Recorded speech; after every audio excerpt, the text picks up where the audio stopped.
Hello and welcome to Backstage Buzz at the MAC, where you get the inside story and the art scene right from the people who make it all happen. I'm Diana Martinez, and I'm so happy to welcome back a few Backstage Buzz favorites who are here to give us a sneak peek of what's to come this summer and next season. Later on, I'll chat with Debbie Venezia, Director of Arts DuPage. She'll give us a scoop on what's happening all over DuPage County this summer. Then Kirk Muspratt will join me to talk about his plans for new Philharmonic 1920 season. But first, I'm so pleased to welcome Connie Canaday Howard. She is the Artistic Director of Buffalo Theatre Ensemble and the College Theatre Department, and she has a lot to share. Welcome, Connie. Thank you. So let's talk about what's first, Godspell, with a college theater. Yes, we have just started rehearsals. We auditioned the end of April, and so we've just started rehearsals and are learning music and starting choreography, and it's a lot of fun. And how many in the cast? 16. Nice. Yes. And is it going to be traditional or?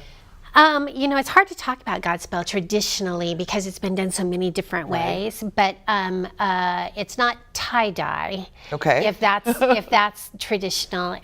We're setting it in 2019. Okay. So it's not traditional, it's modern day. In an urban setting. It's a corner lot in a city that has been transformed into an urban garden and playground.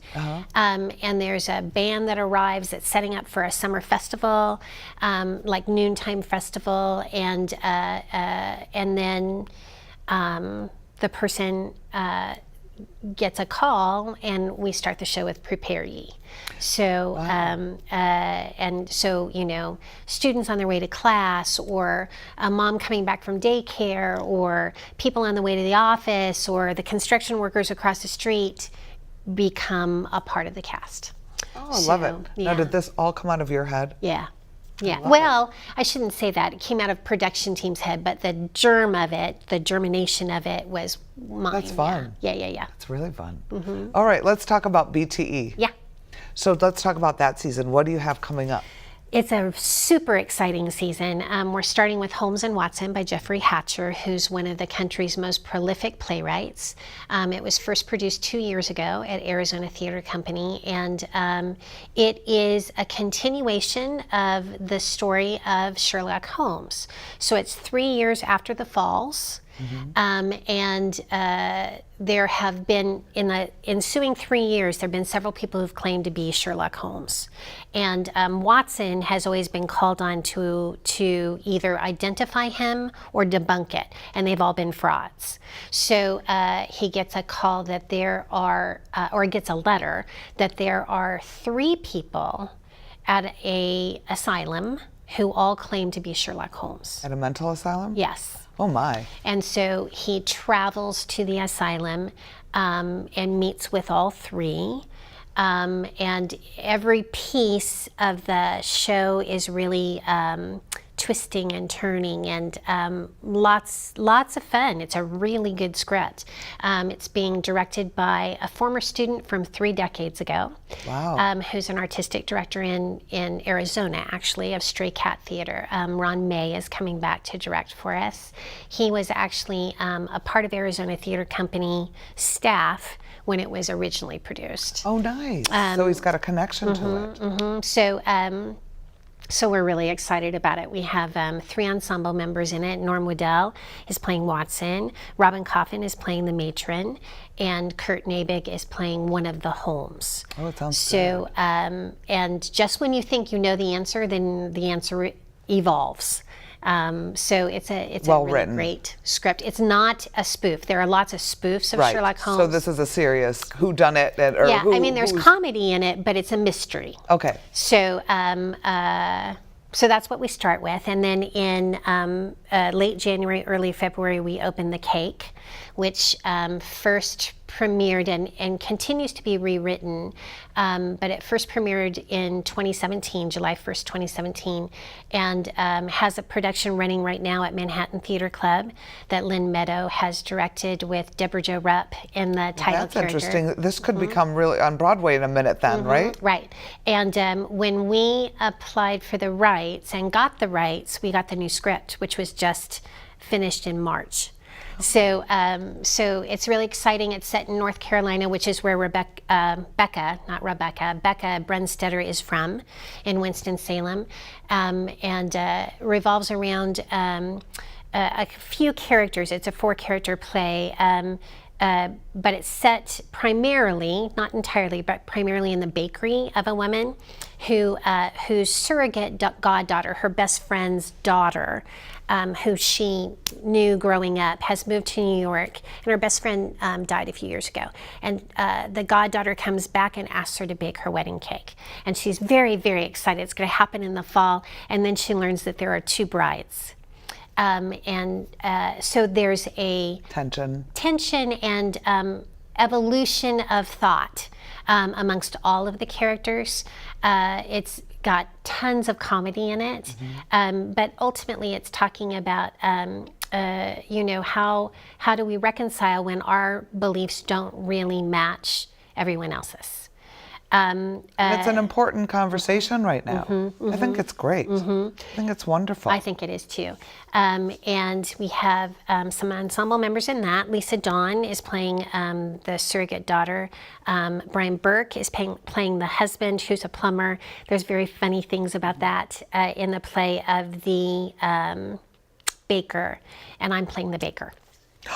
You are? I am, yes. Well, you haven't told me that until right now. Yes. Awesome. So, and then in the spring, we're doing Naperville by Matt Smart, who's originally from the county. He went to high school in Waubonsee, and has really become a pretty strong force in theater. It was first produced in 2014. It had a revival at Theater Wit downtown in 2016, and it's set in Naperville. It's set during one day at a Caribou Coffee in Naperville, and the central premise is an adult son is bringing his mom in, who's had an accident recently. It's her favorite place to go. It's her coffee spot, and so he's bringing her in after having been in the hospital. The accident has caused blindness. And so she's adapting to that, probably better than he is. He's back from Seattle. And at the Caribou, he runs into a woman that he went to high school with many years ago. And everybody's sort of in transition. And then another gentleman walks in who's a friend of Candace's, the woman who's gone blind. And the manager of the Caribou ends up being there for the entire day because somebody calls in off of the shift, and it's their first day, TC's first day at this Caribou. So it's really about how to adjust when change happens. Right. And that, there's a lot to be said for the community of people that supports you. So even when you don't know you're being supported. What a great season. It's a wonderful season. And really in that strong show, from the ensemble, we have Amelia Barrett playing Candace. And then we have Nick Dufloth playing Howard, her son. Becca Cox is playing Anne, that he went to high school with, and Robert Bailey is playing Roy, Candace's friend. So this is a great season. It is a great season. I'm really looking forward to it. And tickets are on sale now. Yes. Subscriptions are on sale right now. So if you want the best seats and you don't want to hear sold out like some people are hearing right now, last show of the season, order your tickets. So don't miss College Theater's performance of Godspell this summer. Performances run July 5th through the 14th in the Playhouse Theater. For tickets or more information for either BTE or College Theater, please visit atthemac.org or call the box office at 630-942-4000.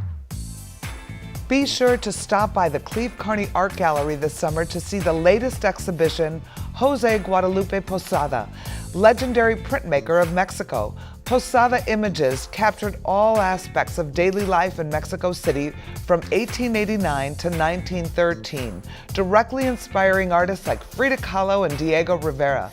Now, over 100 years later, he continues to impact countless artists who are creating the social movement imagery of today. Come see this exhibition of over 70 iconic pieces on display June 17th through September 13th. For more information, please visit clevecarneygallery.org. Arts DuPage is a county-wide arts council created to promote, advocate, and support the arts in DuPage County. Here to give us the scoop on some great things coming to our community this summer is Director of Arts DuPage, Debbie Venezia. Welcome, Debbie. Thank you, Diane. I'm happy to be here. So happy to have you. So, Debbie, can you tell everybody, what are you up to now? What is the Arts Council doing right now? Okay, right now, I think our biggest achievement is our website, artsdupage.org. That was something that community members and the artists indicated that was needed. So what artsdupage.org is, it's an online resource for all things arts in DuPage County. So it's great for the community to find out, I can go to this site in one place. Oh, do I want to see a concert? Do I want to go to an exhibit? What's going on? And they can search it, you know, I want to see a play, I want to do this. It's phenomenal. Yeah, and currently we have over 400 events. Wow. And it's geared toward individuals, families, all different age levels, all different types of art. If you like real high art, if you like ballet and opera, that's on there. But if you like outdoor music and festivals, everything is on there. And I think a lot of times people are afraid of art. And I tell people, don't be afraid. It's out there. And you can go, bring a beer, go to some of these outdoor festivals, and you see a stage, you can get up and dance, you can have fun, or you could get all dressed up and put on your black tie and see something like a Salt Creek Ballet. I mean, it's wonderful, and we have so many different arts organizations. How many do we have in DuPage County? On our website right now, we have over 200 arts organizations, but that's only scratching the surface. There are so many more, and we're working to get the attention of the art community. We have this resource. They can post their events and their profiles, everything on the site. It's free for them. And then Say that again. It's free. It's free. Yeah. So all artists should be on this website, and the whole community should be looking at this website because it's such a gift of a resource that the DuPage Foundation and Arts DuPage has given to the community. And I think what people don't realize is how much we have in this area. They have no idea. And I've always been enmeshed in the arts. I'm amazed. Every day I go in and I'm like, how come I didn't know about this? And then I'll look and find people, or through word of mouth, people will contact me. We're always working to find those people, to bring them in, and then we also work to let the community know. We have, our social media specialist works continually to tell people, hey, we have this resource, go check it out, go look at it. And you can follow it on Facebook as well, right? Absolutely. So that if something big is coming, if you're on Facebook, then you'll know. Yeah, right? you'll get the announcements, and then again, we want these organizations to engage with us. If something special is going on, call me, tell me about it, right. And we will do the best we can. We can highlight you. I can send out an e-blast. We have a newsletter that I put together monthly to send to community members and people who indicate they're interested. So anybody can get it? Yeah, if you just go to artsdupage.org, you can sign in as a user. And you'll be on the mailing list. You'll give us your permission. We'll send you this newsletter, and we highlight all different events going on through the month. So we try to target different, interest levels. Sure. So it's not all going to focus on one activity. It'll be a series of things that they can go to. What would you say this summer are some of the highlights? Oh my gosh, there's so many things going on. And all right, so I'm the one that approves all the posts. I'm like, I want to go to that, I want to go to that, I want to go to that. So one of the main things I think is really interesting is the Sheldon Peck exhibit. Okay. And where is that? That's going to be in Lombard at the Sheldon Peck Homestead, which is near kind of the Lombard community pool. So it's like Gray Street and Parkside. Okay. If anybody's been around for a long time, I'm giving away my age, where Dog and Suds used to be. Yes, I know exactly where that is. Thank you. So it's in that area. It was a house that was built in 1839, I believe. Sheldon Peck lived there. Now, who's Sheldon Peck? Nobody knows. He was one of the first people to live in Lombard. It was called Cox Cove or something like that at the time when he moved in. He was an abolitionist, a radical abolitionist. He was a folk art painter. He had, he had this farm that he built this house on. He allowed the freedom seekers to come to his house, and he would put them on a wagon and bring them into Chicago and get them. So it's an actual stop on the Underground Railroad. Wow. So his history is just so interesting. But he was this wonderful folk art artist, and he would do these portraits. So the exhibit will, I think it's June 4th. The exhibit starts June 4th. It'll run through the summer.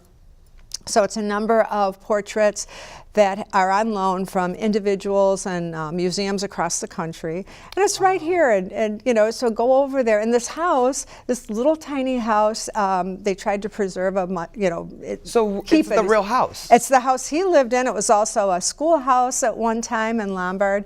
So Wow. the community is steeped in history. No one knows about that.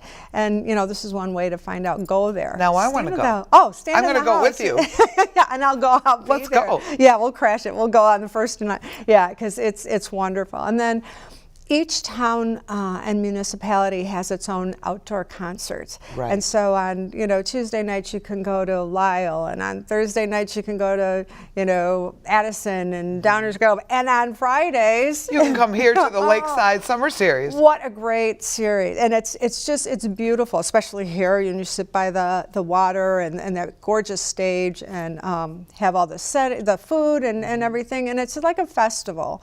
It doesn't cost you anything. All these things are free. So that's kind of on my target. So Arts DuPage, I think when people hear arts, they're thinking paintings or something. You know, it's history, it's culture, it's art, it's music, it's dance, it's so many things. It's like this global term. Right. And you know, and that's what I said. Sometimes people are afraid of the arts, or they you know, just have this natural like, oh, that's not me. And it's like, yeah, Do you like it listening is to you. music? It is you. Yeah. Right. You like looking at a picture? there. It's you. Yeah, go to, you know, Parker's on Tuesday nights when they have the jazz music. WDCB radio. But there are so many things in the community. A lot of these restaurants even will feature the work of local artists. Local artists are dying to find places to exhibit their work. They have studios filled with art and no one sees it. So partnering with different, that's another thing that Arts DuPage tries to forge. Collaborations, working together, take this music group and have them present at, you know, this location, and then you pull two groups together and you double your attendance, and then, you know, you want to reach everybody. You're doing a great job. Oh, thank you. Well, thank you, Debbie. Thanks for coming on. For a comprehensive list of all these events and more, please visit artsdupage.org, your one-stop shop for cultural events and activities in DuPage County. The Lakeside Pavilion Summer Series is quickly approaching. Join us for one or more of these great free events. First up is the Free Movie Series. This year we're screening Spider-Man Into the Spider-Verse on July 11th and Disney Pixar's Coco on July 18th. The WDCB Jazz Series will feature Angel Melendez and the 9/11 Mambo Orchestra on July 25th. Chicago plays the Stones on August 1st. And the Joey DeFrancesco Trio on August 8th. Finally, our free concert series on Friday nights will include the Ides of March, starring Jim Peterick on July 12th. New Philharmonic on July 19th.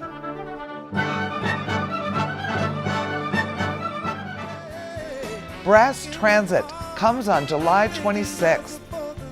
The Greatest Piano Men will perform on August 2nd.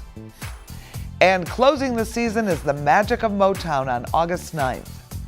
For more details on the Lakeside Pavilion Summer Series, please visit atthemac.org. Kirk Muspratt is back to tell us what exciting things to expect for New Philharmonic this season. Welcome, Kirk. Hi, Diana. Hi. So, first show, summer.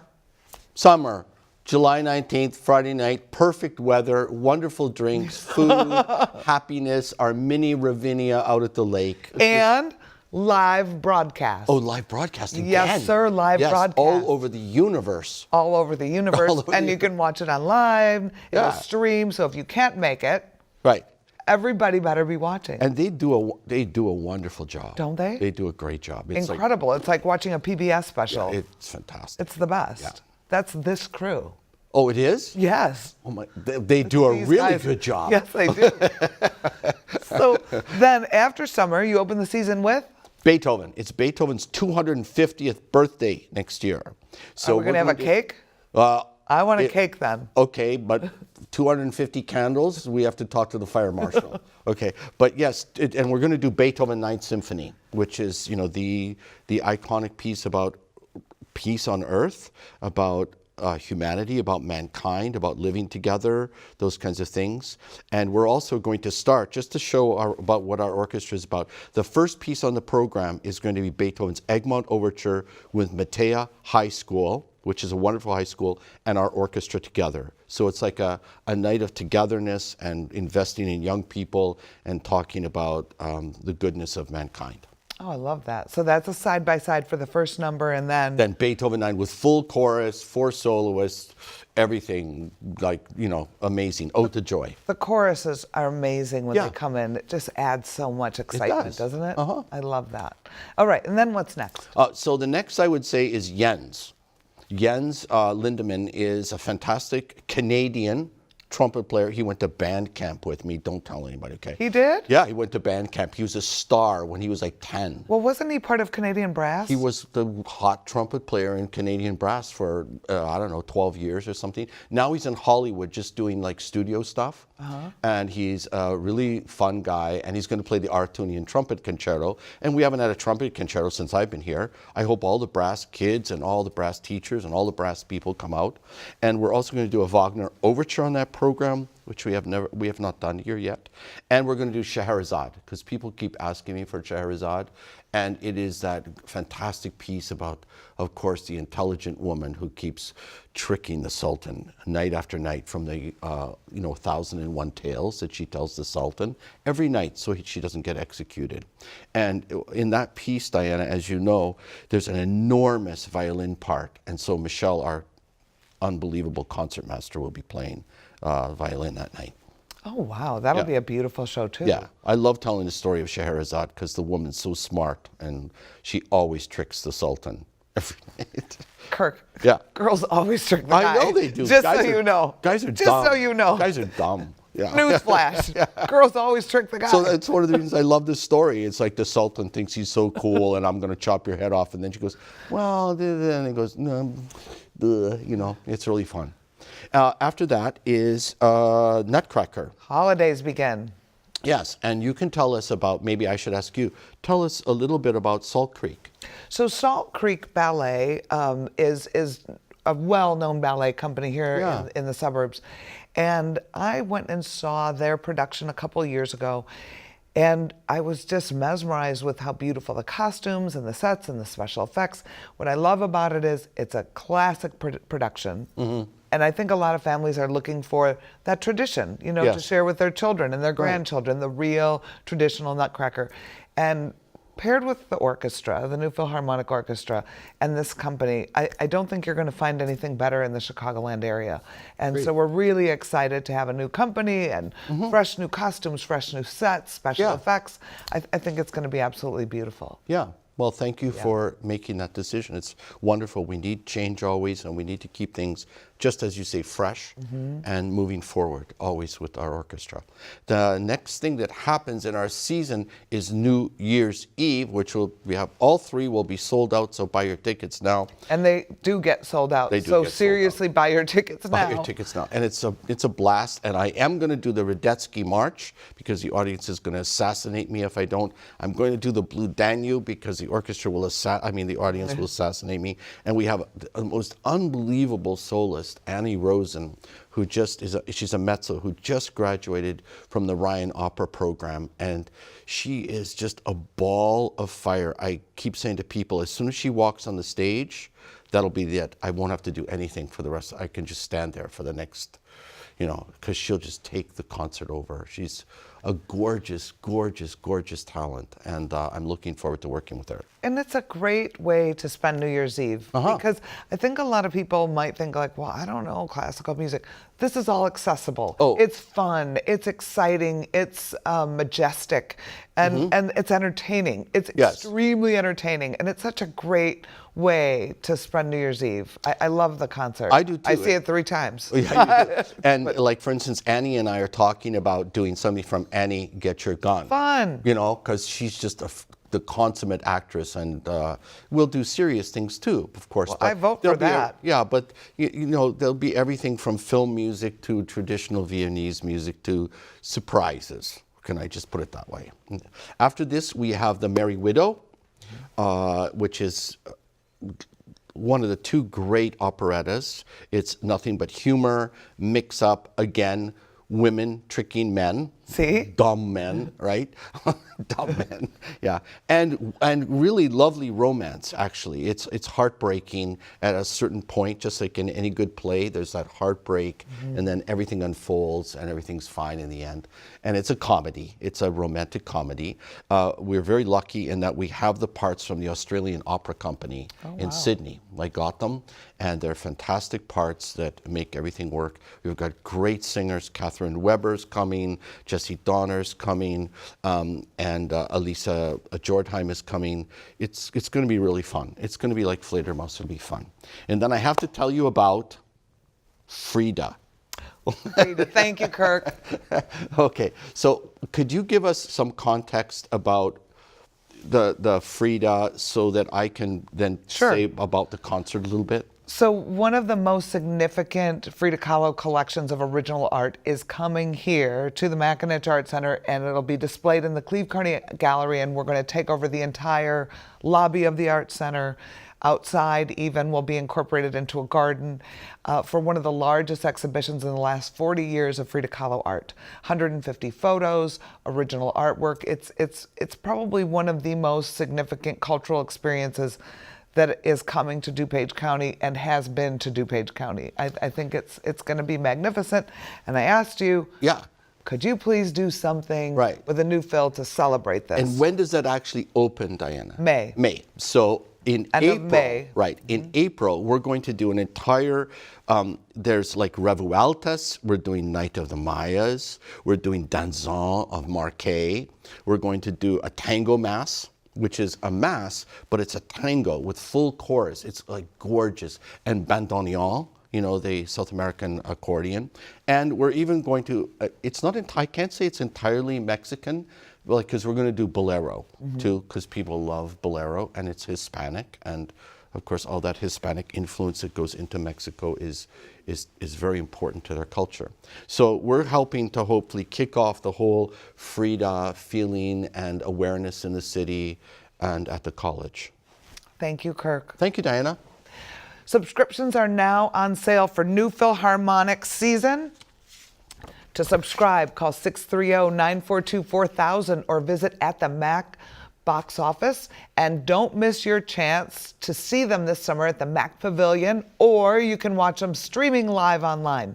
That's all the time we have for today. Thank you so much for watching. We look forward to seeing you at the theater and next time on Backstage Buzz.